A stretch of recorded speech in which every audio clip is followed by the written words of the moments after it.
A população negra no Brasil possui historicamente as maiores dificuldades de inclusão no mercado de trabalho. Apesar de todos os esforços do governo e da sociedade contra a chamada escravidão contemporânea, as vítimas destas chagas ainda são majoritariamente homens e mulheres, meninas e meninos de origem afrodescendente. Bom, esse é o tema da entrevista que você acompanha a partir de agora, nesse especial da Semana da Consciência Negra da ABI, Associação Brasileira de Imprensa, promovido pela Comissão de Igualdade Étnico-Racial da nossa entidade. Está conosco a jornalista Jamile Barreto. Tudo bem, Jamile? Muito obrigado por estar conosco aqui na Associação Brasileira de Imprensa. Muito bom conversar com você. Olá, Marcos. Olá, Luiz. Boa tarde. É um prazer estar aqui com vocês e poder contribuir um pouquinho em relação a esse tema que ele nos é tão caro, né? Falar sobre trabalho e a questão racial. Isso. Luiz Paulo, tudo bem, amigo? Como é que você está? Tudo bem, querido. Tudo bem, tudo bem. Tudo bem-vindo. Bem-vinda, Jamile.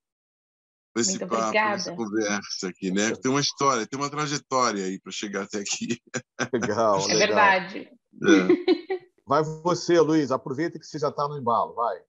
Não, então, vamos lá. Vamos conhecer um pouco a Jamile. Em vez de eu ler o currículo dela, uma mini bio, eu gostaria que você contextualizasse um pouco a tua trajetória, principalmente esses últimos anos, né? Que você deu um passo muito importante, se tornou uma referência importante também para nós, né? Para estabelecer um diálogo, para entender um pouquinho como é que as organizações internacionais, principalmente nos Estados Unidos, como é que elas estão lidando a pesquisa e qual é a tua experiência, como é que você está desenhando a sua experiência nessa nova jornada. Só lembrando, né, Luiz, a Jamile está em Nova York, né, falando aqui com a ABI, a trabalho, né? Não está a lazer, não, é a trabalho. Fala um pouquinho disso também, Jamile, vamos lá.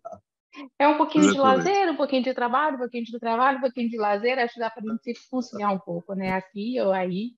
Na verdade, essa semana eu estou em Boston, aqui visitando minha prima em Boston, mas eu estou ficando em Nova York e New Jersey, mais especificamente.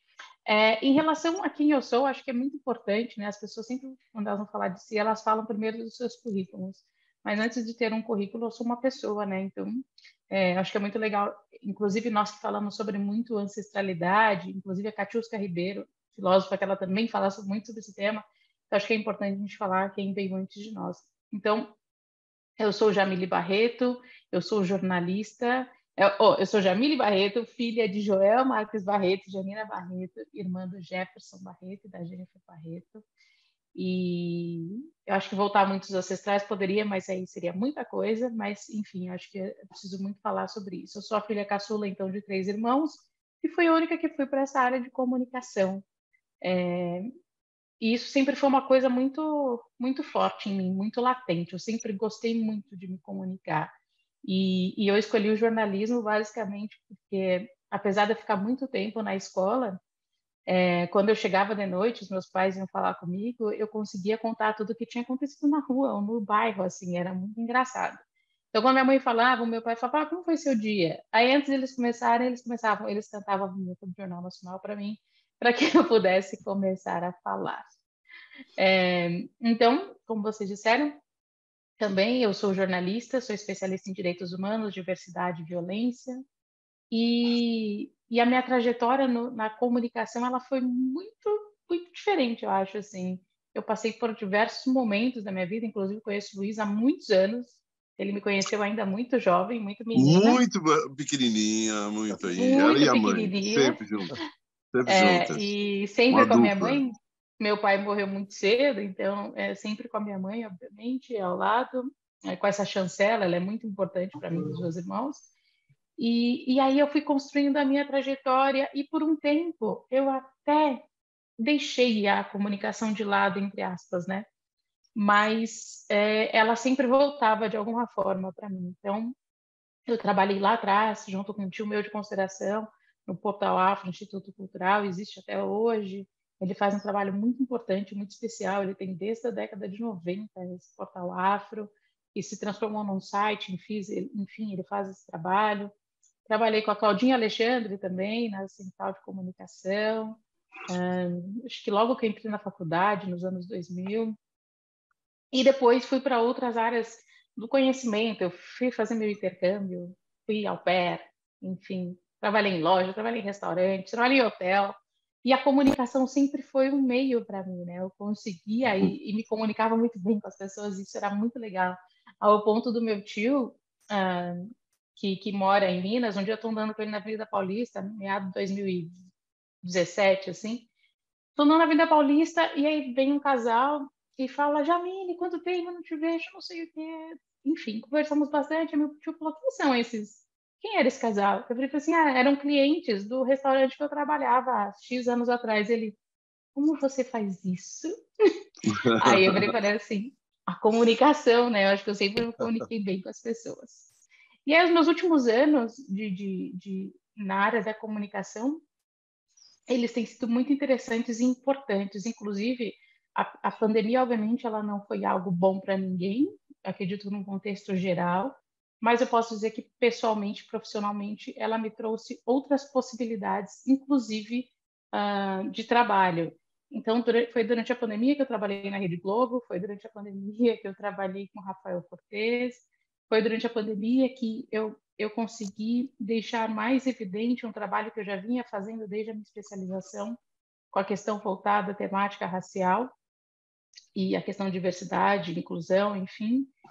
E foi durante a pandemia que eu fui fazendo todo esse movimento. E foi durante a pandemia que eu recebi o convite do Grupo Mulheres do Brasil, no qual faço parte do Comitê de Igualdade Racial. Eu sou membro do Comitê de Igualdade Racial, sou voluntária nesse lugar, e aí elas me convidaram para ocupar a cadeira dentro do Pacto Global da ONU no tema de raça e prioridade e salário digno. E aí, então, a partir deste convite, ocupando esta cadeira, dentro desse comitê consultivo, eu vim parar na ONU, na semana da Assembleia Geral, quando vieram discutir essas questões das ODS, Agenda 2030, enfim, uma série de coisas e questões relacionadas a isso. E aí eu estou aqui ainda nos Estados Unidos por escolha, para poder fazer muitos anos que eu me encontrava com os meus primos, então eu decidi, aproveitei a oportunidade, fiz da oportunidade uma oportunidade, então eu continuo por aqui. Tem até uma amiga que eu vou encontrar, que faz muitos anos que eu não vejo, e enfim, então estou fazendo esse movimento a partir daqui. E eu acho que essa questão do tema de trabalho, raça, enfim, tudo isso, nós nos alimentamos de muita coisa que sai daqui, né? Daqui vai para o Brasil, então a gente usa muito o que eles têm, o material que eles têm. E olhar daqui é muito interessante, porque traz uma outra perspectiva em relação ao Brasil. Você consegue ter um olhar muito diferente em relação ao Brasil. Eu até sempre achei muito estranho quando as pessoas falam: não, porque os Estados Unidos está muito melhor. Em relação ao quê? Em relação a quem? Né? Então, assim, eles vêm de uma outra história. O contexto histórico deles é muito diferente do nosso. Né? A forma como a segregação racial aconteceu aqui é diferente da segregação racial que nós temos no Brasil. Eles não têm o racismo, como que a gente fala? Cordial, né? Eles não têm o racismo cordial aqui. Aqui é realmente na lata, enfim. É melhor, é pior? Não sei, depende. Né? Depende da sua expectativa, de onde você vive. Mas até uma coisa que me chama muita atenção aqui, especialmente em Boston, que eu ando bastante aqui, tem muitas casas que tem aquela placa Black Lives Matter. Muitas casas com essa faixa, a biblioteca tem essa faixa, enfim. Então, você vê que existe uma outra consciência, você percebe que existe um outro ambiente, você respira de forma diferente essas questões. Nós sabemos, temos George Floyd, temos outras tantas pessoas negras que a gente sabe que são assassinadas aqui nos Estados Unidos.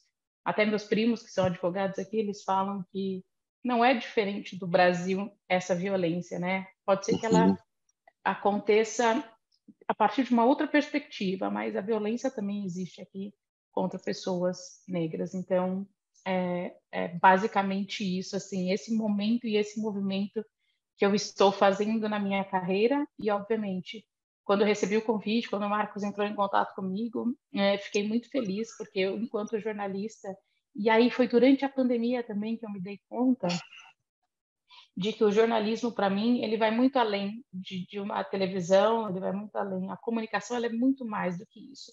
Eu acho muito legal quem trabalha em televisão, tenho diversos amigos da televisão, Rita Batista, Valéria Almeida, Thiago Oliveira, Manuel Soares, essa galera preta aí que está fazendo acontecendo, mas eu acho que, para mim, é engraçado, as pessoas acham até muito bizarro, assim, foi uma experiência maravilhosa trabalhar na Rede Globo, mas eu descobri que nunca foi um sonho meu, né? E é o sonho de muita gente, mas eu sou muito grata à Rede Globo por todas as pessoas que eu conheci, algumas já conhecia antes, enfim, mas nunca foi um sonho. Eu admirava demais, e admiro até hoje a Glória Maria, e se eu pudesse ser, eu seria que nem ela, para viajar, para viver a vida, né? Não que tenha sido fácil fazer esse tipo de jornalismo, mas seria mais nesse contexto. Mas esse jornalismo diário, essa comunicação diária, para mim, ela realmente, ela não me apetece, não faz sentido para mim. Então aí eu vou estudando, quanto mais eu estudo, menos sentido ela faz. Então quero estar nos espaços no qual realmente eu posso dialogar e trazer mais informações relacionadas à temática de diversidade, questão racial e tudo mais. Jamile, seja bem-vinda à ABI. Muito bem-vinda, porque precisamos muito de você aqui. Você já está contribuindo. Claro que nos bastidores as reuniões são diferentes, né? Nós já estamos trabalhando efetivamente e isso tem sido um ganho espetacular para a nossa comissão, para toda a nossa diretoria. Bom, eu queria falar sobre o mercado de trabalho e a partir do ponto em que você atua para implantar, né, dentro das empresas ou dentro desse movimento que você faz parte, as iniciativas do Pacto Global. Para quem não está familiarizado com o tema, com o assunto, faz um resumo para a gente do que é o Pacto Global e como é que ele vem sendo implantado aqui, como é que as empresas brasileiras estão absorvendo essas ideias e propostas, enfim, estão ao alcance de todas as empresas. Eu acho que é importante todo mundo saber que o Pacto Global ele é uma iniciativa, né, que foi lançado lá nos anos 2000 pelo Kofi Annan, né? E é uma chamada à reflexão e às atitudes das empresas para se alinhar às estratégias em relação às ODS que todo mundo fala, essa Agenda 2030. Então, esses 10 princípios universais, né, da área de direitos humanos, trabalho, meio ambiente e anticorrupção. Então, uma vez que quem gera o trabalho são as empresas, nós precisamos que as empresas estejam alinhadas com todas essas diretrizes, que elas estejam realmente direcionadas com entendimento sobre essas questões e a importância de tudo isso. E aí, todas as empresas, existe um período que você precisa fazer um cadastro, mas a sua empresa pode se cadastrar no Pacto Global da ONU para entender melhor sobre a iniciativa. Nós temos tema raça prioridade, temos questão de água, show de justiça, enfim, tem sobre todas as 17 ODS. E aí, eu acho que cabe a cada empresa realmente colocar a mão na consciência e pensar o que você quer. Eu sempre falo às pessoas, o que eu quero para o futuro? Não, o que você quer para o presente? O futuro ele é muito relativo. Então, para mim, o que você quer para agora? Não para o amanhã. O amanhã a gente sabe, mas o que você quer para hoje? Então, todas as pessoas todas as empresas podem participar, elas podem assinar a carta. Eu acho que hoje tem mais...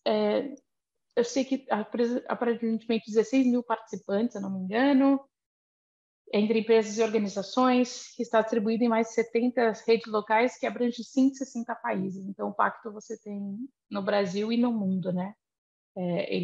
Obviamente, ele é uma parte da ONU, então você tem no Brasil e no mundo, no qual as pessoas e as empresas precisam se alinhar, entender e terem essa agenda, essa pauta efetiva na agenda, para essa Agenda 2030, que muitos já dizem que nós não vamos nem conseguir até 2030 fazer o que nós precisamos fazer em relação à redução de desigualdade, meio ambiente, a questão dos direitos humanos e outras tantas coisas que abrangem essa iniciativa do Pacto Global. Tem aqui a página, né, oficial, né,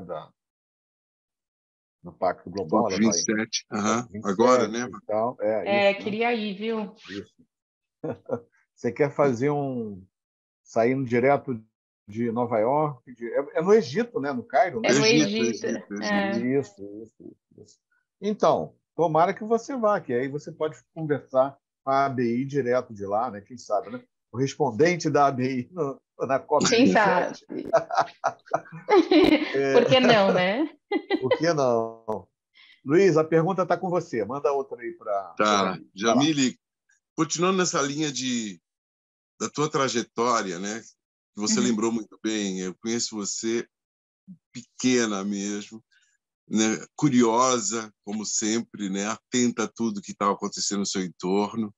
Isso é uma percepção, porque são vários debates, vários encontros que você estava lá com a sua mãe no processo da escuta, mas com um olhar muito atento, sabe, em cada coisa que estava acontecendo.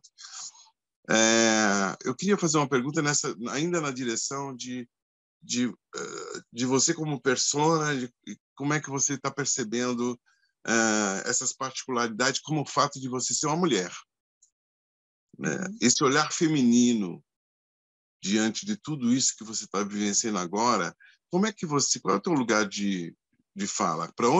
Como é que você está enxergando isso? Porque além de você estar vivendo isso, você trouxe isso do Brasil e não estabeleceu um link de simultaneidade, quer dizer, é lá e cá, você tem suas fontes aqui, você tem toda uma rede que você alimenta com experiências e conhecimentos, e ser respeitada por isso, né? Então, eu queria saber como é que é esse posicionamento seu como mulher dentro desse contexto que a gente já falou bastante aqui. Eu acho que uma coisa legal para começar a falar sobre isso foi que durante toda essa minha trajetória, desde muito nova, realmente sempre muito observadora, e obrigada por você também trazer isso e reconhecer também esse meu jeito tanto de curioso como de observação. Mas eu sempre soube ser uma pessoa negra, isso é importante dizer. Tanto que eu lembro que tinha uma vizinha minha que ela falava, vem cá, pretinha. Eu falava, não sou preta, eu sou marrom. Então, isso bem novinha mesmo, bem novinha mesmo. Eu entendi que eu era exceção à regra com 30 anos. Eu estou com 39. E foi um momento acho que um pouquinho antes, uns 28, assim, foi um momento que eu senti muita raiva de ser uma exceção à regra, de compreender que a maioria das pessoas que se parecem comigo não tiveram as oportunidades que eu tive. Aí depois esse momento de raiva foi um momento não raiva das pessoas, obviamente, né? Acho que uma raiva da própria sociedade que fez tudo isso. Daí eu comecei a entender a quantidade de racismos e atitudes racistas e falas racistas que eu passei a vida inteira, que eu nunca tinha me dado conta.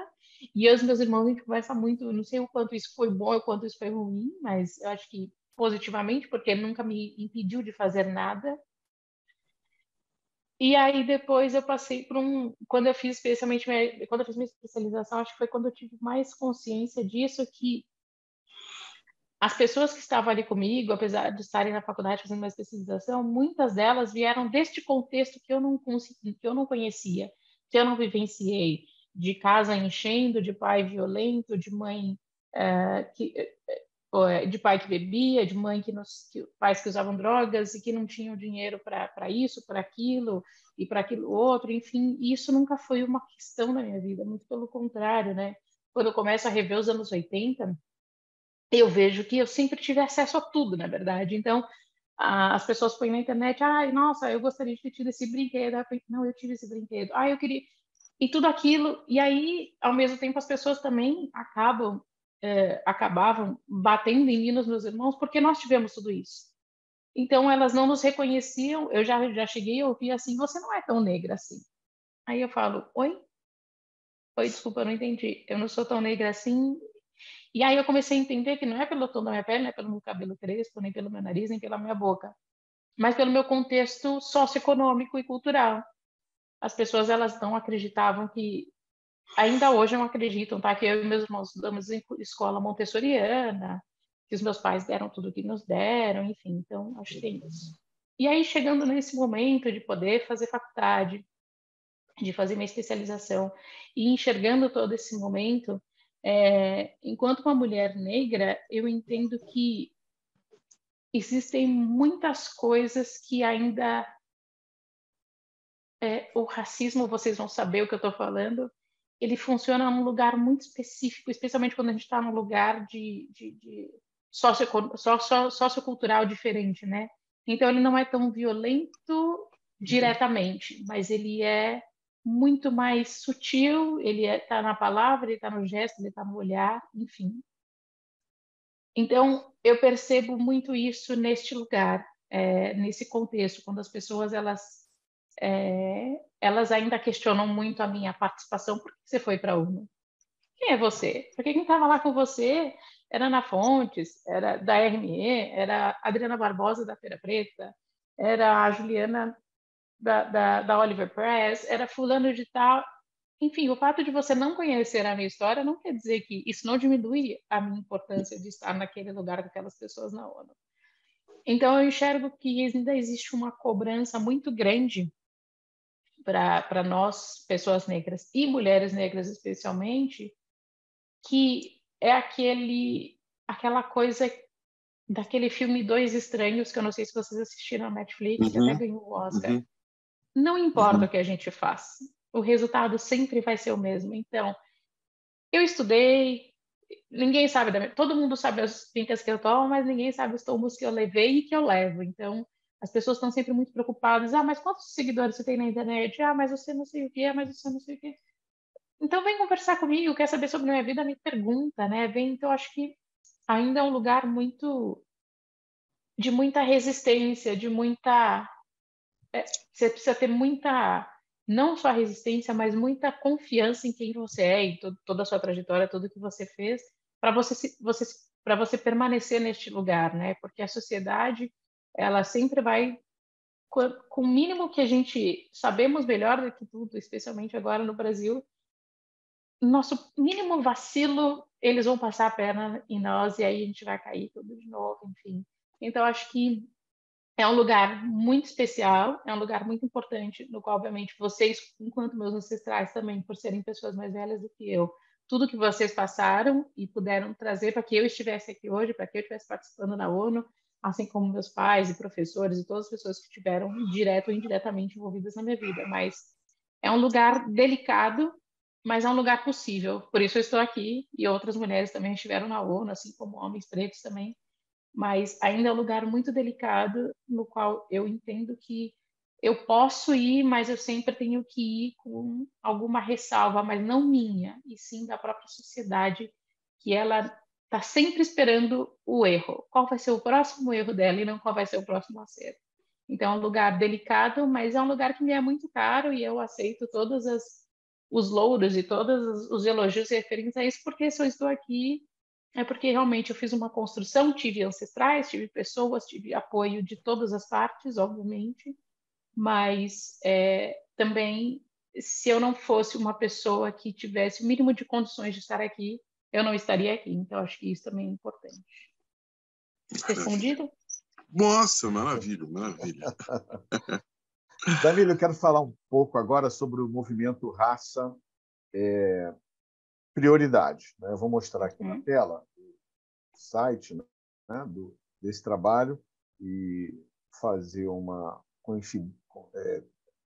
dizer para os nossos telenautas que foi aqui que eu conheci você.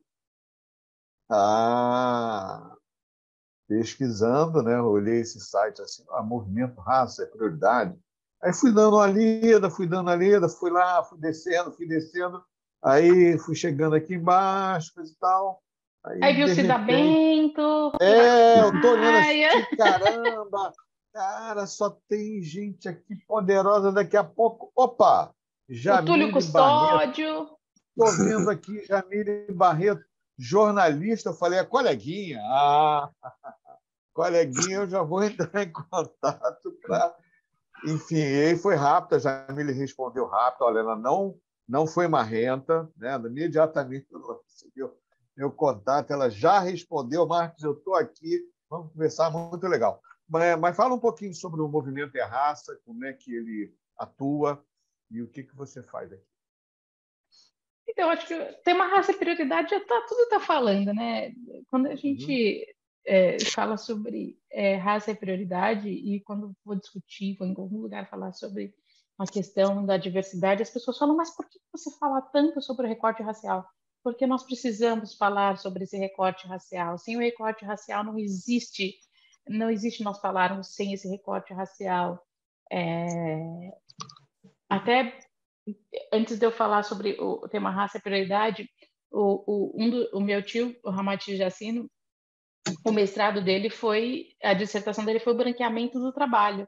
Então, inclusive, nesse trabalho específico, ele demonstra que a legislação discriminatória e as ações das elites da cidade foram resultantes de uma ideologia racista que relacionava a modernidade. Então, quando ele traz isso no próprio livro dele, fala muito sobre essa questão, por que a raça é prioridade. Então, se você teve lá atrás, na pós-escravidão, legislação que impedia o negro de trabalhar, de estudar, de ser proprietário de terra, não tem como a gente falar diferente. Então, eu acho que é importante a gente sempre contextualizar isso. O tema raça é prioridade, ele é uma iniciativa também do Pacto Global da ONU, em parceria com o CIERT e a ONU Mulheres, também é importante saber. E ele tem várias instituições parceiras para também atingir essa questão de 50% de negras em posições de liderança na tal Agenda 2030. Então, vamos trabalhar a Agenda 2030 em cargos de liderança. Precisamos ter as pessoas pretas em cargos de liderança. E não só tê-las, elas precisam permanecer nesses lugares, elas precisam ser respeitadas no que elas fazem. Elas precisam que a sociedade e as empresas e as pessoas que são os colaboradores dessa empresa entendam, compreendam e respeitem essas pessoas negras que estão nesse lugar. Se elas estão aí, é porque realmente elas têm capacidade profissional e intelectual para estar nesse lugar. O compromisso, até dá para a gente trazer aqui, porque seria muita coisa para eu falar, mas o compromisso das empresas com a raça prioridade, né? Então, identificar o racismo institucional, desconstruir os preconceitos sociais, tratar a questão da branquitude, né? A gente fala muito sobre isso, que eu acho que é importante as pessoas, nas minhas palestras eu falo sobre racializa você, branco, você também é uma raça, então se racializa para você entender um pouco melhor esse contexto, né? Para você compreender e tentar ter um outro olhar em relação a isso. Permitir que as pessoas tenham um acolhimento e estejam no espaço seguro, porque não é só ter as pessoas em cargos de liderança, é preciso que elas se sintam acolhidas nesses espaços. Promover a educação e a capacitação, lembrando que eu disse que na tese de mestrado do meu tio, ele traz essas informações. Então, se você hoje, pessoa não negra, fez faculdade e está com 30 e poucos anos e tem tudo, é porque a sua família sempre pôde fazer isso, né? Com todos os, mesmo que seja um branco pobre, vocês tiveram acesso, nós não tivemos. Nos foi negado o acesso na pós-escravidão. Então, nós estamos alguns anos atrás de vocês, pessoas não negras. Apoiar o empreendedorismo de mulheres e homens negros, obviamente, também a partir dessa questão, lembrando que os maiores empreendedores, em quantidade, são pessoas negras. Promover a igualdade racial e medir e documentar os processos, né, dentro dessas empresas na relação da promoção da própria igualdade racial.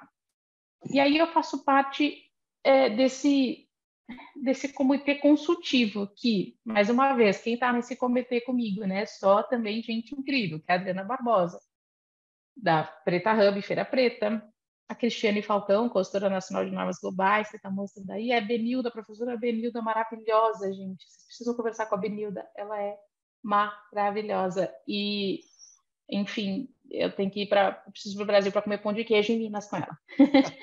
O Daniel Teixeira, do CERT, o Ian... Maravilhoso. Outro que eu vi pequenininho, assim, desse tempo. O Daniel? O Daniel é maravilhoso. O Black Office, né? O Ian Unjan do Black Office, a Raquel Maia, da RM Consulting. Raquel Maia, potente. Maravilhosa também. Tive a oportunidade nessa semana que a gente ficou aqui em Nova York. Eu já conhecia a Raquel E a gente se aproximou mais, trocamos muita ideia, falando, ela falou, você precisa voltar ao Brasil para a gente fazer um churrasco. Eu falei, tá bom, a gente faz, eu volto uma hora. E o Túlio Custódio também, que foi um sociólogo, pô, é um sociólogo maravilhoso, que eu tive a oportunidade de conhecer aqui. Ele, inclusive, me proporcionou conhecer o Harlem, né? Ele fez aniversário na semana que a gente estava aqui. E aí ele fez o aniversário dele lá no Harlem, foi muito legal, assim. Então, o tema Raça é Prioridade é sobre isso, falarmos da importância da inserção de pessoas negras e manutenção de pessoas negras dentro das grandes empresas, que são as donas dos maiores capitais, né, do mundo. Verdade. Vai Luiz. Vamos continuar desvendando aí quem a Jamile, mostrar um pouquinho. Eu acompanho você. Quando você chegou nos Estados Unidos, a tua primeira entrada, andar pelas ruas em Nova York, eu não sei se você estava, exatamente em que lugar você estava, mas eu lembro que você estava comentando os detalhes do entorno, quer dizer, como se estivesse desvendando, sabe, um mundo novo. E de uma certa maneira era isso também. Eu queria saber um pouco mais de como é que se dá essas construções agora, você aí, sabe, no Centro Nervoso, a Organização das Nações Unidas, a OIT, a ONU Mulher, enfim, todas as demandas que vêm decorrentes dessas aproximações, porque aí são os territórios que você vai transitar por algum tempo, né? E como é que você constrói a tua agenda? Como é que você se movimenta além da rua, além da rua, porque é importante aquilo, mas e como é que você se movimenta no seu cotidiano? Qual é a tua rotina? Então, vamos lá. A primeira vez que eu estive, na verdade, nos Estados Unidos foi em 2014, né?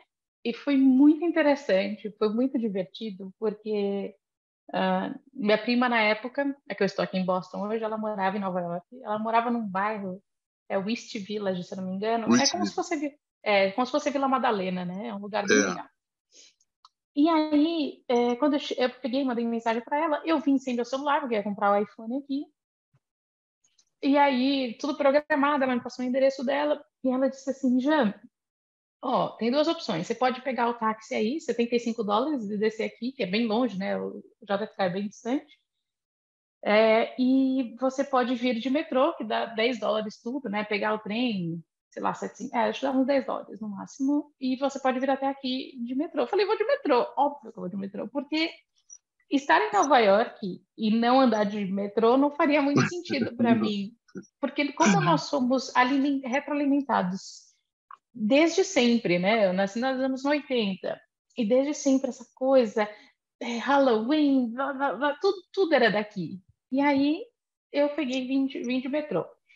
Só que minha prima esqueceu, eu cheguei num sábado. Então, as pessoas não contam algumas coisas para você quando você vem para cá. Então, por exemplo, eu digo para todo mundo, se você vier para os Estados Unidos e você descer no JFK, que é um aeroporto muito grande, meio que sai correndo para a imigração, porque chegam muitos aviões de diversas partes do mundo e todos precisam passar pela imigração.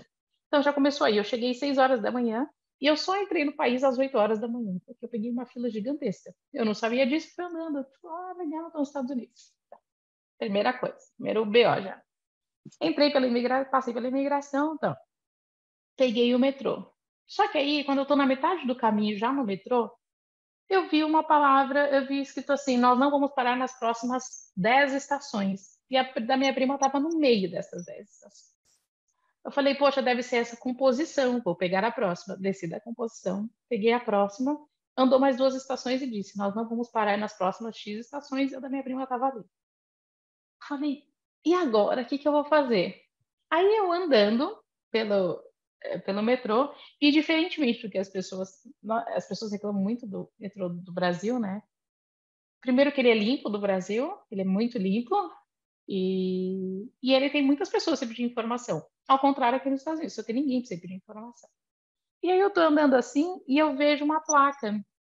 Então, aos finais de semana, isso já era umas 10 horas da manhã, e aos finais de semana, a partir das 10 horas da manhã, eles limpam as estações. E aí, eu peguei justo esse período Enfim, aí eu com uma mala gigante, porque eu ia passar 20 dias aqui, eu com uma mala gigante, não sabia o que fazer, fui procurar alguém. Só que aqui não tem escada rolante, então eu tive que subir escada. Enfim, ou pegar um elevador que demora 3 horas, é quente e fedido. Aí eu peguei, fui subir as escadas e tal. Nada, não encontrei ninguém. Aí eu encontrei um pessoal que estava arrumando o chão, assim, e pediu uma informação. O cara até foi gentil, falou, pega esse, vai, anda não sei quantas estações. Enfim, cheguei num lugar distante da casa da minha prima. Sei lá, vou usar São Paulo como referência, então eu tinha que estar descendo a Vila Mariana e eu estava na Consolação. Aí eu peguei e desci na Consolação, subi as escadas com aquela mala pesada. Quando eu chego do lado de fora, foi o primeiro impacto que eu tive, assim, bum. Parecia que eu estava num filme, literalmente, porque eu estava na primeira avenida, ela é muito grande. E eu falei, caraca, que louco! E tinha um carro de polícia, parecia um filme. Eu falei, gente, produção, oi, é isso mesmo? Foi muito engraçado. E assim, eu fui andando até a casa da minha prima, cheguei lá 1 hora da tarde. Cheguei 6 horas da manhã nos Estados Unidos e cheguei na casa da minha prima 1 hora da tarde. Minha tia já estava desesperada. Meu Deus, a Jamília. Ela falou, mãe, a Jamília andou sozinha em Israel, não vai andar sozinha em Nova York? Enfim, entre idas e vindas, eu me perdi no metade do caminho também, mas deu tudo certo, eu cheguei. E aí, essa segunda vez eu vim diferente, né? Eu vim com a ONU, não sei se porque vim com a ONU, então nossas malas, até estava escrito prioridade nas nossas malas. Quando eu cheguei aqui, o próprio,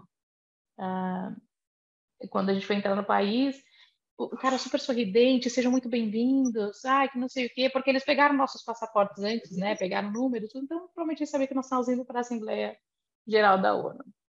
E aí, como que eu tenho me movimentado aqui, na verdade? Então, desde que eu vim para cá, apesar de eu conhecer muitas pessoas, obviamente com uma boa jornalista, conhecer muitas pessoas, ter muitas fãs, é diferente quando você está em outro país, né?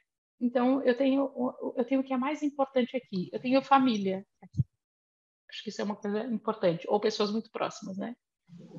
Então, eu não fiquei em Nova York, eu fiquei em New Jersey, que é onde meu primo mora, que fica a 20 minutos de Nova York, é muito pertinho de onde ele mora. Assim, é só pegar um ônibus, atravessa o Lincoln, eu tô em frente ao New York Times, inclusive, tá? Eu E desço em só frente ao New York. o parênteses, é que nem em Niterói. Que nem o pessoal lá de Niterói, fica vendo o Rio de Janeiro do outro lado. New Jersey é a mesma coisa. Fica vendo É Manhattan isso. do outro lado e tal. Bem lembrado, bem lembrado. E é uma vista tão linda, na Maravilhosa, verdade. É maravilhosa. uma vista linda de New Jersey para você ver Manhattan do outro lado. E aí, quando eu desço, a estação de ônibus que eu desço em frente ao New York Times. Depois eu tiro uma foto e mando para vocês. É muito legal. E até quero ver se eu consigo visitar o New York Times. Não sei se é possível. Vou tentar. E aí eu tenho feito movimentos muito... eu continuo trabalhando no Brasil, fazendo alguns trabalhos que eu já fazia no Brasil. Nunca recebi tantas propostas de emprego no Brasil, estando fora dele. Então, eu tenho minha linha. O próprio Grupo Mulheres do Brasil também tem um núcleo aqui. Eu converso com as mulheres do Grupo Mulheres do Brasil. Eu converso com outras mulheres. Tive a oportunidade de conhecer pessoalmente a Catiusca Ribeiro também. Existe um grupo de intelectuais pretos que estão aqui estudando e morando e trabalhando aqui nos Estados Unidos. Então, eu também estou em contato com eles. Então, estou fazendo um movimento assim de tentar o que esses 2 anos de pandemia não nos permitiu ir e vir, né?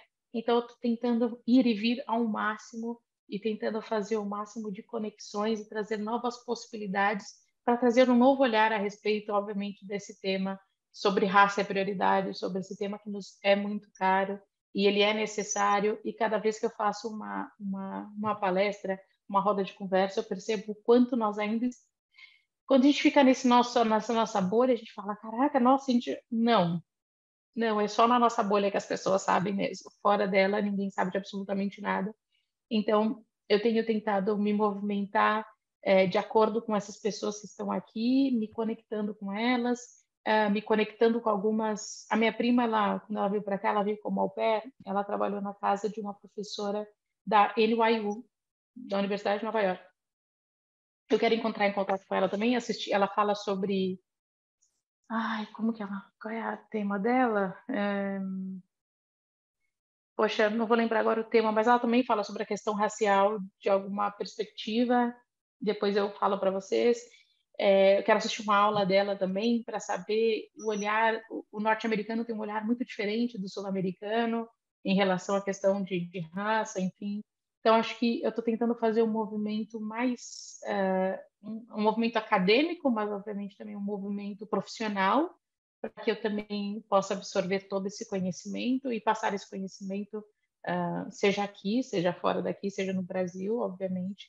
Mas então eu tenho tentado amarrar todas as questões relacionadas ao tema de diversidade, direitos humanos aqui e fazer uma ligação com o Brasil diretamente.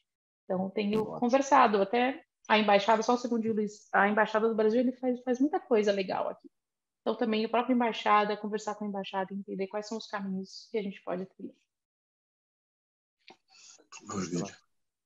Falar em caminhos, Jamil, eu queria mostrar mais um trabalho que você desenvolve e bem interessante. Deixa eu mostrar aqui para os nossos telenautas, você explicar um pouco desse Hub Mulher, um coletivo de mulheres reais ajudando outras mulheres reais.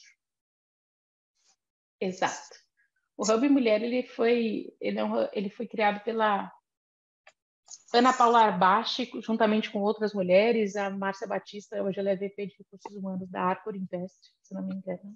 Ela é uma mulher preta também.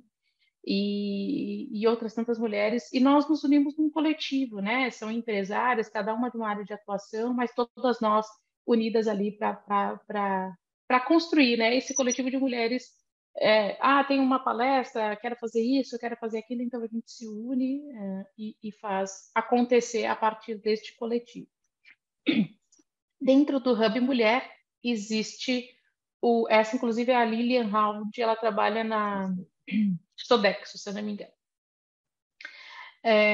E aí tem essa daí, dentro do Hub Mulher existe as Black Hubbers. É importante nós fazermos esse recorte sempre, né? E dentro e durante a pandemia, mais uma vez, como eu te disse, né? Pessoal e profissionalmente, a pandemia ela me trouxe algumas possibilidades. E durante a pandemia nós fizemos um game que se chama Aya Game. Aí, ó, Black Hubbers, a luta diária por respeito e lugar digno na sociedade. É isso mesmo. E aí, nós fizemos... Aí tem vários games, tem enfrentamento à violência doméstica, tem o Aya Game, carreira feminina, Woman Empowerment, Principles, enfim, tem outros games aí. Mas o nosso, basicamente, o Aya Game, nós criamos durante a pandemia para ajudar as organizações da sociedade a promover uma educação antirracista, né, dentro das próprias organizações. Você vai ter que fazer um cadastro aí, se você quiser entrar. Tá. Okay. E aí, na verdade, a trajetória, a gente faz uma trajetória da Dandara dentro de uma empresa. E quando ela começa a entender que ela está sozinha naquela empresa, sendo uma pessoa negra, e ela começa a fazer todos os processos, porque se eu contar muito vai ser muito spoiler. Mas é interessante o jogo porque ele traz a questão do viés inconsciente. São 4 etapas, né? Então, é viés inconsciente, racismo estrutural, agora não lembro todos os espaços de poder. Eu posso dizer com mais propriedade, peraí. Porque faz tanto tempo que eu não falo desse nosso jogo. E ele é tão... Até nós queremos fazer mais movimentos sobre ele, porque, apesar de ser um tema muito necessário e muito importante, o Aya Game tem poucas pessoas que jogam e ele é gratuito. Nós não estamos conseguindo uma adesão boa, sabe, nele, assim. Queremos mais que a sociedade saiba dele. Nós queremos mais que as pessoas joguem ele, para que elas também... às vezes a gente fala muito sobre o óbvio, precisa ser dito, o óbvio não é tão óbvio assim. Vou mandar um recado aqui para as colegas jornalistas aqui da BI, né, que são metade aqui do quadro, né? Alô, colegas, dêem uma atenção aí para o Aya Games aí do grupo Hub Mulher. Está dado o recado. Obrigada. É isso, a gente precisa para que as pessoas joguem realmente, para que elas compreendam. A gente quer fazer outros, na verdade, para trazer essa gamificação. As pessoas estão muito...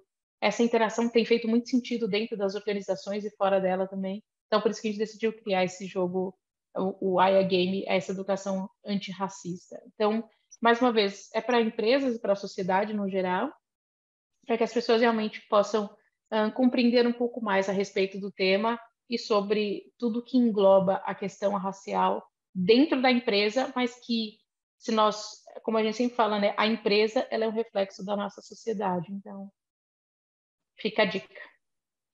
Ah, maravilha.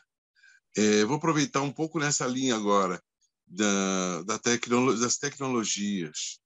Eu acho que você também tem você está atenta ao que existe disponível, né? Por exemplo, de software livre. Você acompanha isso, quer dizer, a questão da gamificação é uma ferramenta importante, contemporânea, né? Para lidar com assuntos tão complexos como são a questão racial, a questão do meio ambiente, enfim, todas essas questões. Eu queria saber como é que você está... aí, as parcerias que você constrói para isso, qual é o espaço que existe para as tecnologias? Quer dizer, como é que você monta teu grupo, como é que isso é discutido, como entra essas informações que são relevantes para o momento que a gente está vivendo, chega mais rápido, as pessoas conseguem ler com mais facilidade, né? Mas também tem alguns entraves, né? Imagino, né? Quando a gente muda de faixa etária, por exemplo, são questões que são, talvez seja aí um lado inibidor, né, das audiências. Mas eu acho que eu queria entender como é que isso funciona na sua cabeça. Como é que você pensa Poxa, isso? você trouxe uma coisa bem importante, assim, bem interessante, inclusive para se refletir um pouco mais. Apesar da gamificação ser uma coisa muito, não é nova, Não. mas pode ser inovadora de alguma forma em alguns quesitos, especialmente nessas questões relacionadas a temáticas diversas. Mas a tecnologia em si, ela é inclusiva, ao mesmo tempo ela não é inclusiva, porque para você ter tecnologia, você precisa ter um aparelho tecnológico. O É, letramento, né, para isso. e um letramento tecnológico. Então, não necessariamente todas as pessoas, ou a maioria das pessoas, tenham essa possibilidade e esse acesso às coisas. Foi muito interessante, até quando me convidaram para fazer parte desse game, eu achei muito legal, muito interessante, super inovador, assim, de alguma forma, mas eu posso dizer que é uma pauta bem pouco falada, pelo menos no meio que eu estou, assim. A maioria são pessoas mais ou menos da minha idade, 30 e poucos anos, 40 e poucos, que apesar de terem nascido e crescido nos anos 80 e 90, né, enfim, não sei o quanto, não escuto tanto sobre isso, na verdade. Obviamente, essas tecnologias, como aqui o Zoom e outras tecnologias para interação, elas são mais utilizadas, mas eu ainda sinto que nós poderíamos e podemos e devemos explorar mais essa questão dos games para que nós possamos inserir mais pessoas neste movimento, né? Sabemos que a tecnologia não está ao alcance de todas as pessoas, infelizmente, mas hoje mais pessoas têm acesso, aparentemente mais pessoas têm acesso, mas eu acho que ainda estamos engatinhando nesse quesito. É uma coisa que eu preciso até refletir. Gostei até dessa sua provocação. Preciso até trocar uma ideia com a galera e tentar entender por que a gente não está seguindo mais nesse caminho e escolhendo um caminho mais analógico do que mais digital, necessariamente. Bem, Jamile, a pergunta que eu quero fazer diz respeito ao trabalho da nossa comissão. Nós somos um grupo hoje que envolve 35 pessoas. Nós escolhemos algumas áreas, alguns recortes. O fundamental do trabalho enfrentar o genocídio da população negra, de homens negros e mulheres negras, de jovens negros, homens e mulheres. Isso com o apoio do Departamento de Antropologia da Universidade Federal Fluminense. Mas temos também uma atenção, um olhar muito atento para a pauta relacionada à memória e história, né? Os nossos antepassados precisam ser lembrados sempre, né? A gente não pode esquecer do Luiz Gama, Gustavo de Lacerda, Antonieta de Barros, né? Os que vieram antes e que ajudaram e nos trouxeram até aqui, o Caó, né, o deputado, o senador Abdias, enfim, uma infinidade de nomes, né, que ajudaram a construir constroem essa história. Atuamos também na pauta envolvendo a comunicação das periferias, que é muito importante hoje em dia dialogar com esses colegas jornalistas formados ou não, né? Muitos já passaram aí pela graduação, já estão na pós-graduação, fazendo mestrado, por aí vai, mas eles, até interessante, nós conversamos com 6 comunicadores de periferia, e há um dado comum entre eles, é que eles não querem mais sair do lugar onde eles estão para ir para São Paulo ou para o Rio de Janeiro. Não, nós queremos ficar aqui, e é aqui que nós vamos desenvolver a nossa luta. É uma mudança interessantíssima de consciência, né? De que no meu lugar é possível fazer comunicação, e a gente está mostrando essas realidades ao longo aqui desse mês de novembro, o mês da consciência negra. Mas tem muita coisa para fazer. Mas, tendo agora uma realidade de um governo comprometido, né, com a pauta antirracista, como é que a sua cabeça está funcionando, olhando o futuro diante de um comprometimento que nós temos por parte do presidente eleito, o presidente Luiz Inácio Lula da Silva, que dia sim, outro dia também fala: temos que combater o racismo, temos que combater o racismo, temos que combater o racismo. Mas nós sabemos que tudo não depende do presidente, né? Vai depender muito da nossa capacidade de mobilização, entendimento, articulação. Eu queria que você falasse um pouco sobre esse cenário futuro, que é logo agora, né? Daqui a pouco. Futuro, né? Daqui a 2 meses. Daqui a 2 meses, Eu acho que... Acho não. É importante nós compreendermos, quando você traz a questão do assassinato de pessoas pretas diariamente, constantemente, que confundem um vinagre, um guarda-chuva, seja lá o que for, né? Então, você primeiro atira, depois você pergunta, e é sempre bala perdida, mas ela sempre encontra os mesmos corpos. E, enfim, então, eu acho que isso é uma coisa que é muito latente, e felizmente o Luiz Inácio Lula da Silva foi eleito presidente do Brasil, e eu acho que tê-lo como um aliado a essa causa é de suma importância, e nós, enquanto ABI, eu pessoalmente, Luiz, você pessoalmente, toda a sociedade, todas as pessoas que fazem parte dos movimentos negros, nós precisamos definitivamente nos unirmos para que possamos transformar isso em algo mais real, né? Eu sei que existem muitos trabalhos e muitos processos que estão sendo feitos, mas, nossa, isso para mim foi chocante. A Carla Zambelli correndo atrás. E é um jornalista, né, gente? Ele é um jornalista. Jornalista negro, Ele é um jornalista. Isso, e a gente está falando dos jardins, né? Nós estamos em pleno 2022. Sabe uma coisa que eu sempre pensei? Eu lembro quando criança, eu ouvia sobre ditadura, enfim. Minha mãe viveu a ditadura militar, vocês viveram a ditadura militar. E eu pensava, falava, nossa, que sorte a minha não ter nascido nesse período e nem ter vivenciado isso, ainda que ela só definitivamente acabou em 87, né? Mas eu não tive eu não sofri os impactos que vocês sofreram da ditadura militar. E eu nunca fiquei tão emocionada e tão desesperada com o resultado de uma eleição como eu fiquei aqui, assim, eu fiquei acompanhando tudo diariamente, e isso estava me deixando, eu não vou dizer ansiosa, porque eu nem sei dizer se era ansiedade, mas assim, a minha prima até falava, e aí? Eu falei, primeiro, se o outro ganhar, eu nem volto para o Brasil, definitivamente. É uma coisa que eu falo, eu não volto para o Brasil. Se o outro ganhar, eu não volto para o Brasil.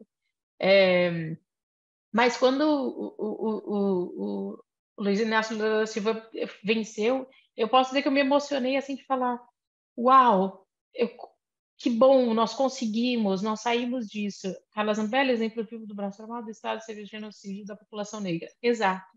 E aí não precisa ser nenhum ser iluminado para saber que o racismo existe. Não precisa ser nenhum ser iluminado para saber que existe um serviço de genocídio, ainda existe esse genocídio no Brasil, que eu falo muito sobre isso. Nós, no Brasil, nós continuamos fazendo... O que os nossos colonizadores fizeram conosco? Eles nos exploraram. O que a gente continua fazendo no Brasil? Explorando o Brasil, né? Em todos os âmbitos. Então, nós destruímos o Brasil, nós enquanto sociedade, tá? Nós destruímos o Brasil, nós exploramos o Brasil, nós vamos sugando o Brasil e sugando, sugando, sugando, e o resultado está aí. Então, ter uma pauta como essa, levantada pelo atual por quem foi eleito presidente do Brasil, e que no 1º de janeiro de 2023 ele vai ser o atual presidente, é de uma importância, assim, inenarrável. Eu não me lembro, vocês podem até me corrigir, nenhum outro presidente que tenha falado isso tão abertamente e com tanta insistência, tenha insistido tanto nessa questão racial. Ele realmente está preocupado com isso. Ele sabe a importância de mudarmos esse cenário. Nós não podemos mais aceitar que isso aconteça, que uma pessoa não negra corra atrás de uma pessoa negra, em plenos jardins, nem em lugar nenhum, com uma arma em punho, à luz do dia, sem que essa pessoa tenha feito absolutamente nada. Ah, mas ele me xingou de XPTO. Você nunca xingou ninguém, enfim. Então, que direito que você tem, né, nós perdemos nosso direito de ir e vir enquanto pessoas pretas. E aí, quando você tem um futuro presidente que diz, eu estou com vocês, nós precisamos falar disso, a hora é agora, é a nossa chance. E que nem você disse, a Associação Brasileira de Imprensa, que o ano que vem faz 115 anos, nós precisamos trazer isso, nós precisamos trazer essa informação também, nós precisamos colocar essa pauta em todos os momentos. Ah, mas vocês só querem falar sobre raça? Sim, só queremos falar sobre isso neste momento, sim. Porque é a partir de nós. Ver quem está na base da pirâmide, qual é a base maior. São pessoas parecidas conosco. Nós estamos aqui, eu, Marcos, Luiz, somos uma exceção à regra ainda. Mas isso vai mudar. Então, acho que esses próximos 4 anos desse governo, nós insistirmos, persistirmos e cobrarmos efetivamente essa inserção, esse letramento racial, essa nova possibilidade, mas uma possibilidade efetiva a partir de políticas públicas, de leis, do que a gente quiser. Nós tivemos que nos preocupar novamente sobre a questão das cotas, que elas quase, por muito pouco, não deixaram de existir. Então, assim, não dá mais para a gente ficar nesse quase, ai, nossa, e se? Não, não dá mais. Então, acho que nós, enquanto sociedade civil, ABI, enfim, todas as pessoas, nós precisamos nos reunir efetivamente. Andar de mãos dadas com o futuro presidente Luiz Inácio Lula da Silva com essas questões relacionadas à pauta racial. E, como nós conversamos um pouquinho antes, se nós temos que falar o que nós queremos, ótimo, então nós vamos dizer exatamente o que nós queremos. Porque a gente já entendeu que perguntar não adianta. Pô, o que vocês querem fazer? Não quero saber mais o que vocês querem fazer, o que vocês podem fazer por nós. Não, o que nós queremos é isso. Então, acho que o momento é falar o que, como, quando, onde... Não, como é? Como, onde... Por quê? Eu esqueci. Me ajuda, gente. O que, como, quando, onde e por quê. E por quê? Exato. É isso, né? O jornalismo fala muito sobre isso. Então, o que, como, onde, quando e por quê. Luiz, vou deixar as honras da casa para você. Já estamos chegando aí na reta final dessa conversa esclarecedora, informativa, alegre e, acima de tudo, emocionada, né? Emocionante da Jamília. Está contigo aí o encerramento, Luiz. Vamos lá. Bom, eu acho que não tenho pergunta exatamente para fazer a mais, mas eu acho que é importante reconhecer tudo aquilo que você vem dizendo, né, nesses últimos tempos. Quer dizer, de uma situação de uma pessoa que ficava lá na plateia, atenta a tudo e a todos, e hoje a gente tornou você uma referência na nossa rede. Então, eu quero pegar um pouco a tua última fala, onde você diz, olha, não larga a minha mão que eu não largo a sua. E a gente precisa disso nesse momento. Eu acho que a constituição de uma rede, mais com cara de uma teia de aranha do que fios lineares, a gente precisa estar muito próximo, né? Tem o Marcos falou isso no começo, falou, olha, desculpe, mas a gente não vai largar mais de você. Eu acho que é um pouco isso. Eu acho que a gente quer exatamente isso, poder trocar informações precisas, porque comunicação é fundamental que você tenha conteúdo e tenha conteúdo ajustado, profundo, que você sabe da responsabilidade que é de você emitir uma informação hoje, né, no meio de tantas fake news, no meio de todas essas turbulências, né, que as comunicações também passam. Mas a gente está nessa linha que você colocou. Nós estamos identificando os comunicadores populares. A gente saiu da bolha do prédio lá no centro da cidade do Rio de Janeiro para se conectar com comunicadores, com a sociedade civil organizada. Então, todos esses são parâmetros importantes onde o que você traz para a gente devolve para essas redes que estão constituídas, e o feedback disso, quer dizer, o retorno disso também tem sentido, quer dizer, vai chegar a você de um outro jeito. Então, a gente só tem que agradecer a você, né, por tudo, agradecer sua mãe, principalmente, eu sei que ela tem uma responsabilidade nisso. Né? Jamile, como é que é o nome da sua mãe, Jamile? Estamos falando dela desde o início do programa. Nós não falamos o nome da Janina sua... Jacino. Janina. Janina, isso. Exatamente. E então é isso. Estamos juntos. Obrigado. E estamos conectados aí. Eu acho que vai ser muito legal esses próximos 3 anos aqui na BI com você, com esse grupo todo que está sendo construído em processo aqui. Sim. Obrigado. Eu sou muito grata, inclusive, por esse convite, por estar aqui com vocês, por esse reconhecimento, por poder realmente trazer um outro olhar, uma outra perspectiva. Eu até falo muito que quanto gosto de conversar com jovens, né? Os jovens, eles trazem sempre um novo olhar a respeito de uma determinada situação, um determinado contexto. Até mesmo porque eles, na juventude deles, eles têm uma outra percepção da vida. Os jovens há mais tempo também, viu? Os jovens há mais tempo também. Os jovens há mais tempo, sim, né? Óbvio. Mas eu já me considero uma jovem há mais tempo, quase isso. Não, ainda não, ainda não. E poder fazer parte de tudo isso, dessa construção, enfim, desse coletivo. Acho que chegou o momento de sermos efetivamente um coletivo, né? Obviamente, cada um com as suas perspectivas de um ponto de partida, sim, respeitando as individualidades, mas precisamos ter entrar num consenso para que nós tenhamos efetivamente todos os nossos direitos assegurados, que é uma coisa que eu digo muito para as pessoas ao longo da minha vida. As pessoas dizem assim para você é privilegiada. Eu viro e falo, não, eu nunca fui privilegiada. Nunca, né? Eu tive os meus direitos todos foram assegurados. Essa é a diferença. A pessoa privilegiada é uma pessoa não negra, que tem avó viva, que tem terra, que tem isso. Isso são pessoas privilegiadas. Nós, pessoas pretas, que tivemos acesso a diversas coisas, como boa educação, cultura, enfim, nós tivemos nossos direitos assegurados que todo cidadão deveria ter.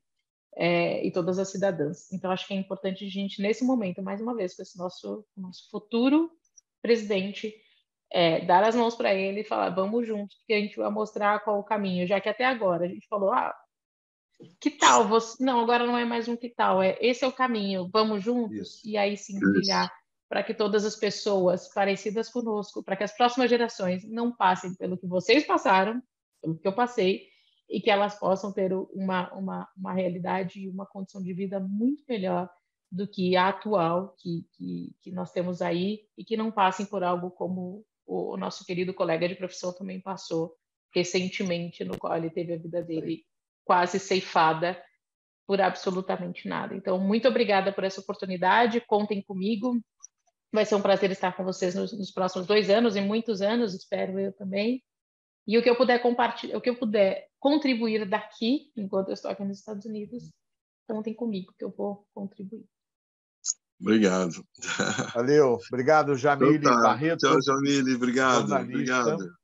Obrigada. Participou desse programa da série da Semana da Consciência Negra, do mês da Consciência Negra, da Comissão de Igualdade Étnico-Racial da Associação Brasileira de Imprensa. Até o próximo programa.